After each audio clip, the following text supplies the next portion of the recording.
Igbo ndị ọma ndị na-ege m ntị, daalụkwanụ. Ọ bụ nwanne unu nwoke Nwafọ Igbo Nnaọma Isaac Osu na-asị unu daalụ n'oge nke ilu Igbo.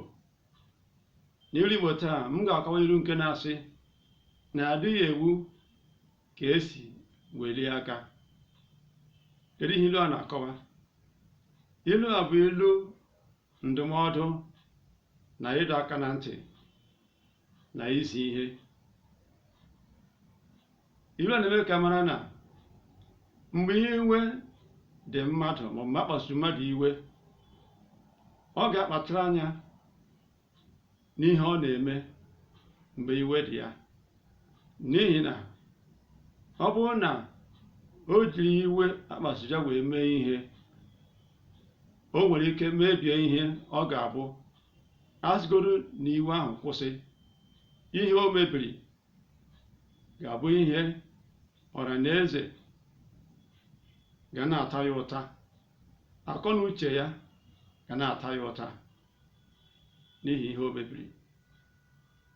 Ele anya, o nwere ike site n'iwe gbuo mmadụ mgbe ndị ọchịchị ga-akparị ya aka. Ọ bụrụ ya ihe mwute na ihe ịta ụta. Ya ka Igbo ji wee na-asị na ọ bụghị ka esi wee welie aka ka esi egbu. Dịka onye nne maọbụ onye nna maọbụ onye nlekọta igwe mmadụ, ị ga-akpachara anya mgbe ọbụla gbasuru gị iwe, dụọ onwe gị ọdụ ka ị ghara iwebiga iwe oke, mebie ihe mgbe ahụ iwe na-ewe gị. Ilu ọzọ dịkwa ka ya bụ nke ndị Igbo na-asị na adịghị eji iwe udu udu wee kpọọ ụyọ ụyọ ọkụ. Ọ dị ka okwu ntabi ire, mana ihe ọ na-akọwa ka bụ otu ihe ahụ. Kpachara anya mgbe akpasuru gị iwe, ị ghara imebi ihe. Ọzọ dịkwa ka ibe ya bụ nke na-asị na letu ghara bụ ụtọ nwanne. Ihe ọ na-akọwa bụ agala inyochasị, n'ihi na inyochasịwa ị ga-enyopụtara ihe. Ọ ga-abụ ime ihe, ị nwekwara ike mebie ihe, karịsịa ebe o metụ nwanne na nwanne.